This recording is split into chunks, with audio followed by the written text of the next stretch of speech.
Olá a todos. Na aula de hoje nós trataremos do adimplemento e extinção das obrigações, matéria contemplada no Código Civil Brasileiro, nos artigos 304 a 388. Antes falaremos um pouco a respeito da teoria do pagamento. E necessário, então, nesse contexto, falarmos do que se deve compreender por adimplemento. Sabemos que as obrigações nascem para serem cumpridas e no exato momento em que são cumpridas, obviamente, se extinguem. Então, o adimplemento é, com efeito, o modo natural de extinção de toda relação obrigacional. Dito isso, então, nós temos que verificar que existem modos de cumprimentos. Por conseguinte, pode a obrigação extinguir-se por diversos modos. Desaparece normalmente com a execução, ou seja, com a realização, da conduta pelo devedor em proveito do credor. Satisfeita a prestação, o vínculo deixa de existir. O cumprimento da obrigação, por esse modo, chama-se tecnicamente pagamento. Há, no entanto, outros modos de extinção que se fundam na técnica jurídica e produzem o resultado do pagamento. A consignação, a subrogação, a dação, a imputação, a novação, a compensação, a confusão e a remissão.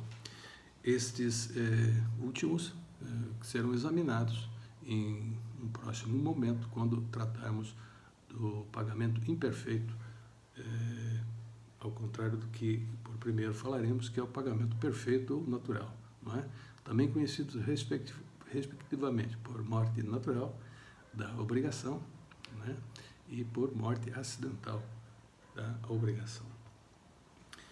De se observar, por necessário, que o Código Civil em vigor não incluiu nessa relação que há pouco falei, dois outros institutos que se encontravam aí inseridos pelo agora revogado Código Civil de 1916. São eles o compromisso, que é a nomeação de um árbitro para dirimir litígios, e passou a ser considerado no Código Civil atual, de forma mais adequada, como negócio jurídico. E o outro, a transação, que é negócio jurídico extintivo da obrigação. E sendo assim, como disse, no Código Civil atual, Código Civil de 2002, esses referidos institutos, compromisso arbitral e a transação, são negócios jurídicos, respectivamente tratados, então, nos capítulos 19, nos artigos 840 a 850 e 20, artigos 851 a 853, do título 7º das várias espécies de contrato. Bom, por conseguinte, feitas essas primeiras considerações, nós vimos então que adimplemento é o exato cumprimento da obrigação, como tal, sendo realizado, extingue-se o negócio jurídico, o vínculo será então rompido.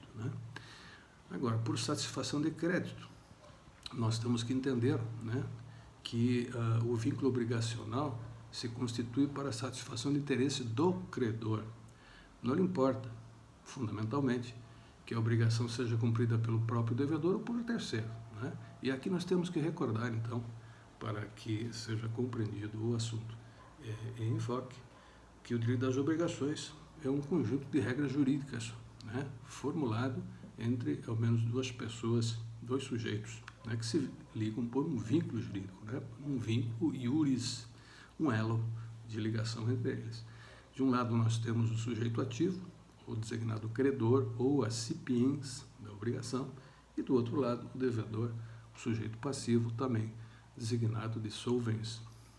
O credor possui capacidade de exigir determinada prestação econômica ou determinado comportamento do outro sujeito, do sujeito passivo, o devedor, que tem o dever de cumprir a prestação econômica ou a omissão de comportamento, conforme for positiva ou negativa a obrigação por ele assumida, ou seja, naquelas que compreendem as obrigações de dar, no primeiro caso, das positivas, ou de fazer, ou na última, a omissão, aqui relacionada à obrigação de não fazer. O devedor, então, se sujeita com o patrimônio né, com o seu patrimônio para o cumprimento da prestação. Ou seja, se ele não cumprir espontaneamente a obrigação, o patrimônio do devedor é que irá responder pelo inadimplemento obrigacional. De tal forma, é necessário, por conseguinte, distinguir satisfação do crédito de adimplemento da obrigação. Adimplemento é o exato cumprimento da obrigação pelo devedor como tal, há pouco já falado. De regra, o interesse do credor atende-se com o cumprimento pelo devedor da obrigação, mas pode ser satisfeito do mesmo modo se terceiro paga a dívida. Neste caso, disse que há satisfação do crédito e não adimplemento, propriamente dito, porque o credor obtém o resultado esperado ao receber o objeto devido.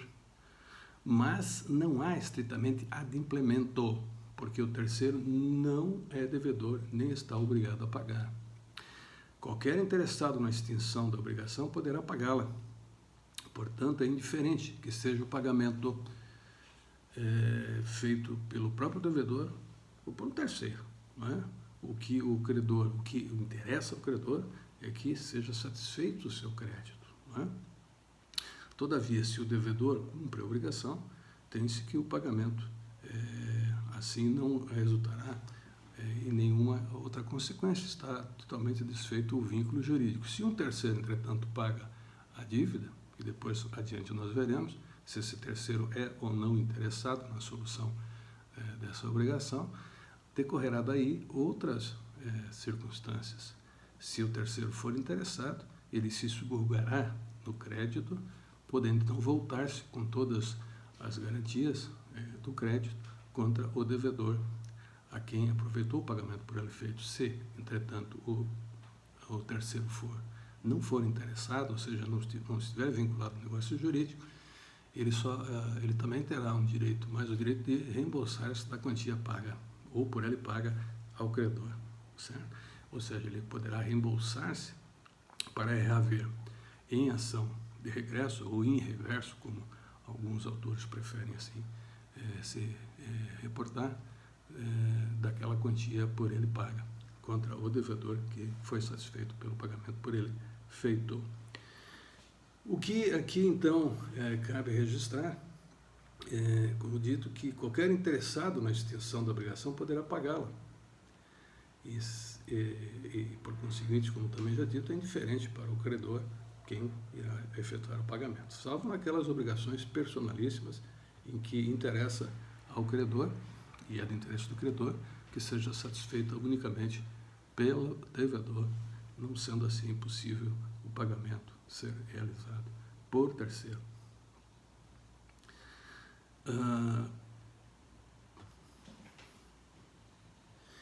Vejam que há uma importante questão aqui a ser colocada.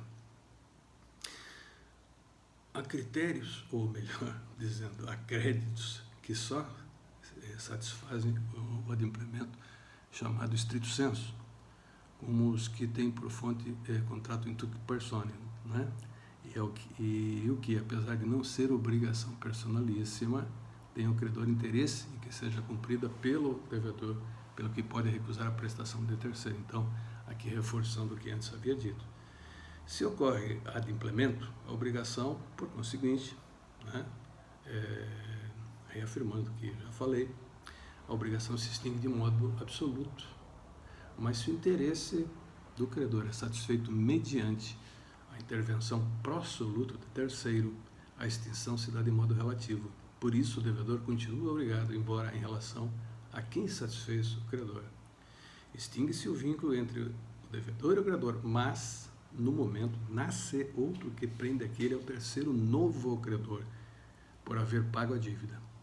Terceiro não interessado, que paga a dívida em próprio nome, tem direito a reembolsar-se, como dito anteriormente, do que pagou, não ocorrendo, todavia, nessa substituição do credor primitivo, a subrogação, né?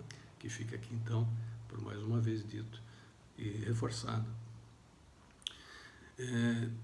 Se, todavia, o interesse do credor for satisfeito pela substituição do objeto da prestação, não é? Casos em que poderá ocorrer, não é? essa substituição altera o conteúdo da relação obrigacional. Só se pode dar com expresso assentimento do credor. Haverá, nesse caso, adimplemento sem que possa dizer, ou se dizer, que houve propriamente satisfação do crédito, e sim satisfação do credor, como ocorre, por exemplo, na dação em pagamento. Dação em pagamento não é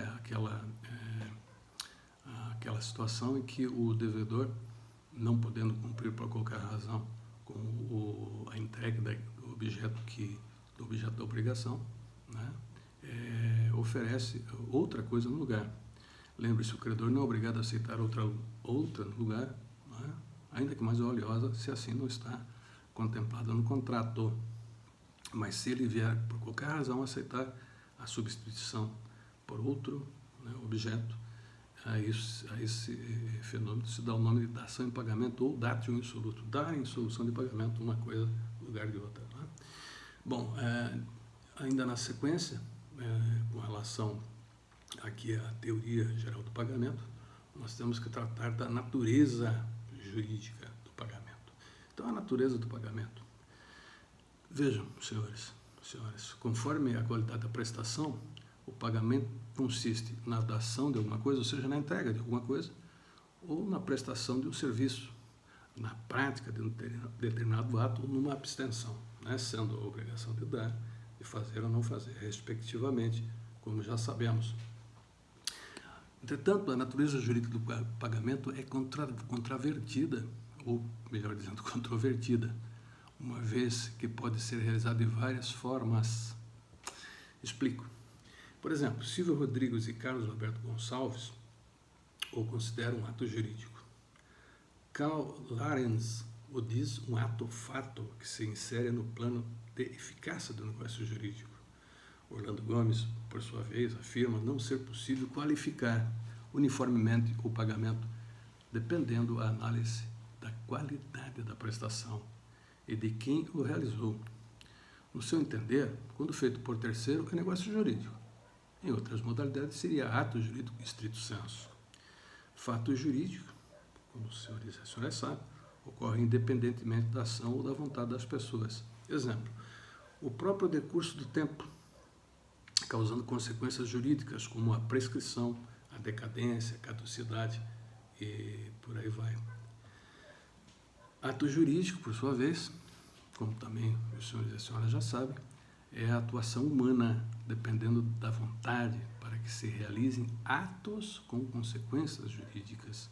É toda a ação humana capaz de criar, extinguir, manter, alterar ou transferir direitos. São os atos humanos que causam consequências jurídicas. Exemplo, ato jurídico em sentido estrito, reconhecimento de maternidade. Negócio jurídico, por seu turno, e também, como os senhores e as senhoras já sabem, é a relação entre duas ou mais pessoas determinadas causando os efeitos do ato jurídico. Exemplo, um contrato de compra e venda, de aluguel, de empréstimo, de doação, entre outros possíveis. Há ainda aqueles que, como o exemplo de Cariota Ferrara e Roberto Senise Lisboa, adotam o entendimento segundo o qual a natureza jurídica do pagamento é ato jurídico estrito sensu. No todas as vênias dos doutos, entendo humildemente que para evitar maiores confusões é de todo interessante considerar o pagamento como ato jurídico, lato sensu, variando a classificação mais específica de acordo com a modalidade do pagamento realizado. Bom, ainda em relação à teoria geral do pagamento, convém também aqui falarmos a respeito dos pressupostos do pagamento. Bom, em primeiro lugar, um vínculo obrigacional e, em segundo lugar, a satisfação exata da prestação. O vínculo obrigacional pode vir de negócio jurídico ou de determinação da lei. Pouco importa a sua origem, desde que válido, deve ser desatado pelo cumprimento da prestação. Todo pagamento supõe uma dívida. Ao poder do credor de exigi-la, corresponde a necessidade jurídica de satisfazê-la por parte do devedor. a satisfação está sujeito às regras comuns de todas as obrigações. Tais são: o devedor só se desobriga a se satisfazer rigorosamente a prestação. O devedor não pode exigir do credor que receba por partes uma dívida que deve ser paga por inteiro. A prestação deve ser satisfeita ao destinatário da obrigação, pelo modo devido, pontualmente no lugar determinado. Com essas, então, considerações que fazem parte da teoria geral do pagamento, né, breves, mas necessárias, passaremos, então, agora ao tratamento dado pelo Código Civil Brasileiro, né, a quem deve ou de quem deve pagar, ou seja, aquele que deve pagar. Previsão esculpida nos artigos 304 a 307 do Código Civil Brasileiro. Por pagamento, conforme antes já mencionei, se deve entender como sendo o cumprimento da obrigação.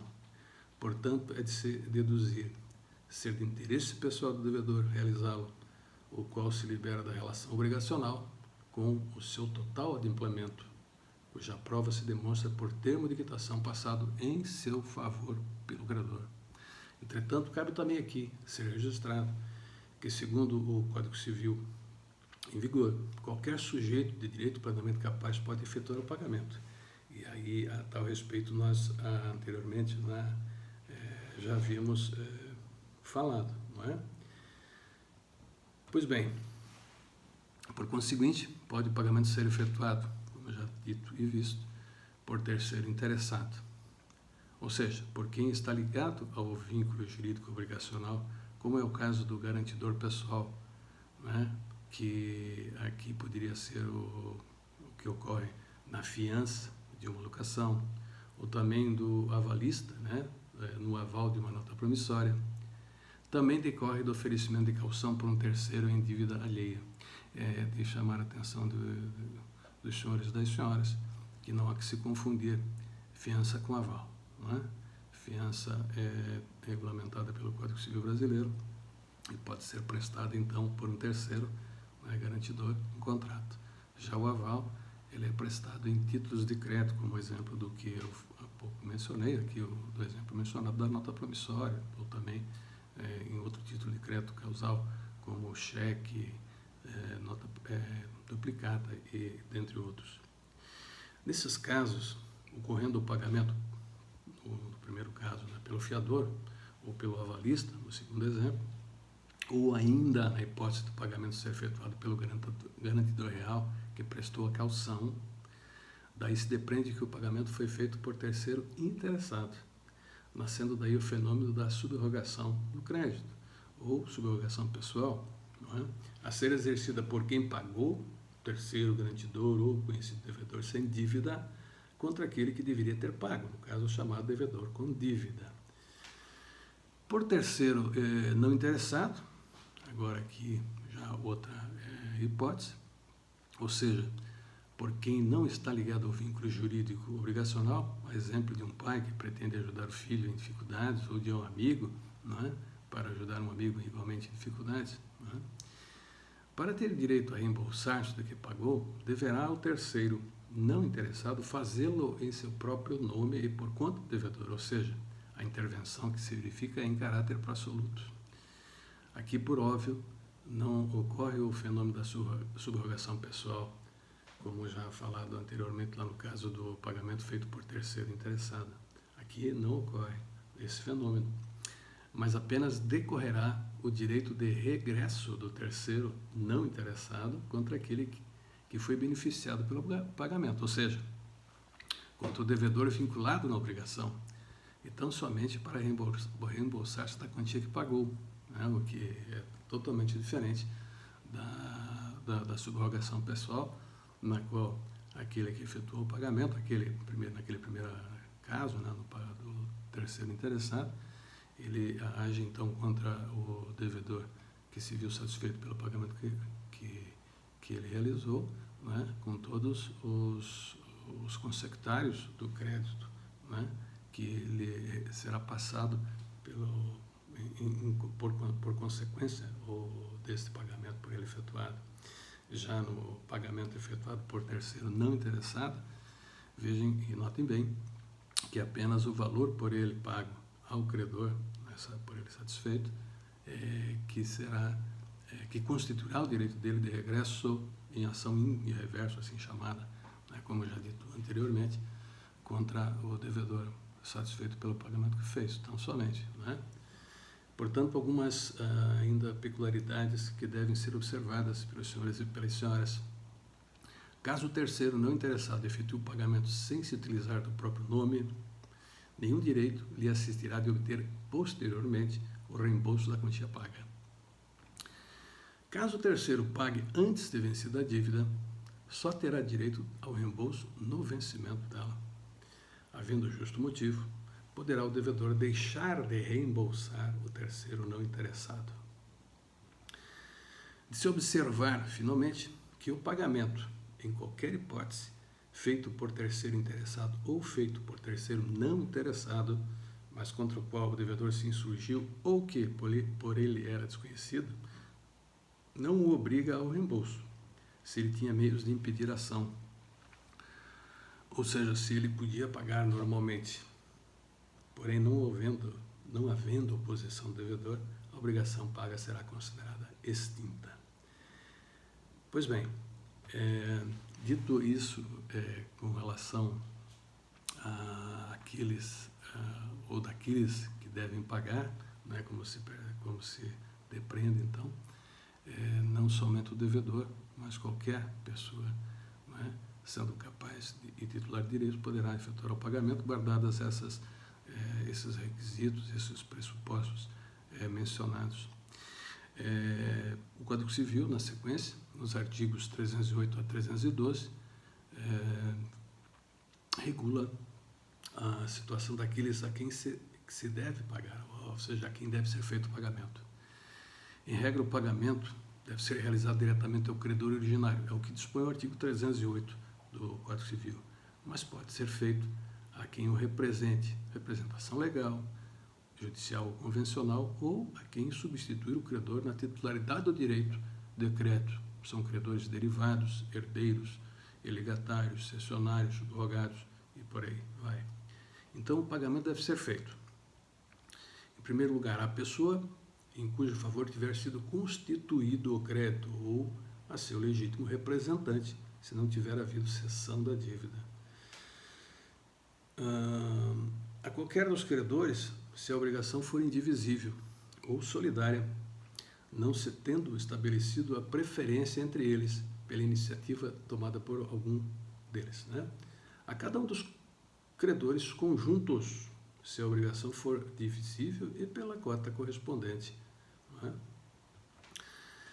Aos legítimos sucessores do credor e na proporção da sucessão, né? Aqui eu falo da legitimatio sucessória, ou seja, por falecimento, né, do credor.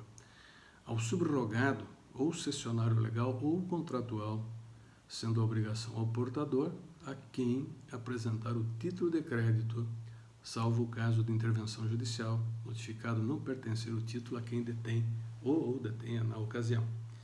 Ainda, o pagamento deverá ser efetuado ao terceiro indicado na convenção ou autorizado por lei ou determinado por sentença, como acontece no sequestro. O sequestro aqui é uma das possibilidades, né, previstas no nosso ordenamento civil brasileiro, de o Estado juiz, né, bloquear, entendam assim, bens, né, do devedor inadimplente. Não é? Neste caso, então, né, há uma determinação por sentença judicial, de tal forma que, estando o crédito, né, ou um crédito obrigacional, mas sequestrado judicialmente, obviamente, o devedor deste crédito sequestrado judicialmente não poderá efetuar o pagamento ao credor do título. Ou seja, terá que fazer, melhor dizendo, um depósito judicial atrelado àquela autoridade judiciária que determinou ou que proferiu a sentença ou a ordem de sequestro desse crédito. ok? Outra situação aqui que deve ser observada pelos senhores. O pagamento ao possuidor do crédito é válido, ainda que posteriormente seja este vencido em juízo sobre a propriedade da dívida. Aparentemente, era esse o credor, e o direito lhe reconhecia a garantia e garantia essa qualidade, enquanto se não demonstrasse quem em verdade lhe não cabia por lei. Por isso é chamado credor putativo. Cumpre observar preliminarmente que credor putativo é pessoa que, estando na posse do título obrigacional, passa aos olhos de todos como sendo a verdadeira titular do crédito, ou seja, credor aparente. A validade do pagamento realizado não depende de que se faça ulteriormente a prova de não ser o verdadeiro ou de ser vencido numa ação em que se dispute a propriedade da dívida. Exemplificando, A deve a B, mas B morre e deixa um testamento nomeando C seu herdeiro. Então A paga a C. Mas depois o juiz anula o testamento. A não vai precisar pagar novamente, pois pagou a um credor putativo. C é que vai ter que devolver o dinheiro ao verdadeiro herdeiro, que é B. Né? Então, essa ideia do credor putativo é como se estivéssemos diante de uma miragem, né? Se olhando algo que aparentemente está materializado, mas não, na verdade não é real. Né? Essa figura também é aplicada lá no direito penal, né? Como naquelas hipóteses de legítima defesa putativa da honra, ou seja, quando o sujeito, o indivíduo lá, né, sob a ótica e à luz do direito penal, ele age, né, supondo uma ameaça à sua integridade física ou à sua própria vida. Então, aqui se aplica a teoria da aparência, como lá no direito penal também, correto? Outra situação, o pagamento feito a quem não tinha poder para recebê-lo será válido se se converter em utilidade do credor ou se este por ato seu ratificar o recebimento. Veja, ratificar, né? Reafirmar que o pagamento foi feito em seu benefício. Essa hipótese é outra, não aquela, mas o pagamento feito a credor putativo, né? Então, há pouco, a solução era apresentada a quem aparentemente, embora não realmente, era o credor. Agora é um estranho sem título ou com título visivelmente ineficaz que interpõe, fazendo as vezes de agente da obrigação. Intuitivamente, não oferece validade sobre o credor, proporcionando-lhe as mesmas vantagens que poderia aurir se pessoalmente funcionasse no cumprimento da prestação. É perfeitamente equitativo que se considere como realmente desatado o elo da cadeia obrigacional que jungia o devedor. O pagamento deve ser feito à pessoa capaz de administrar seus bens, pois que por ele se extingue direitos. Se for feito a um incapaz, só será válido, como acabamos de ver, em tanto quanto se converter em utilidade a ele.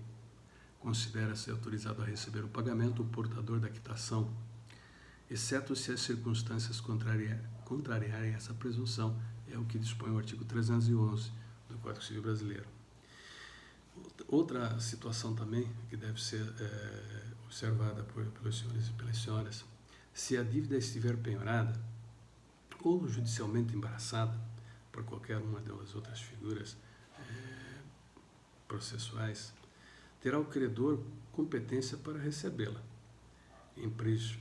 Ou melhor, não terá o credor competência para recebê-la. Ora, se há uma intervenção, uma ordem judicial sobre o crédito, ele está sob júdice, obviamente o devedor não poderá efetuar o pagamento a ele, nem o credor terá direito de ação contra o devedor, em razão dessa ordem judicial.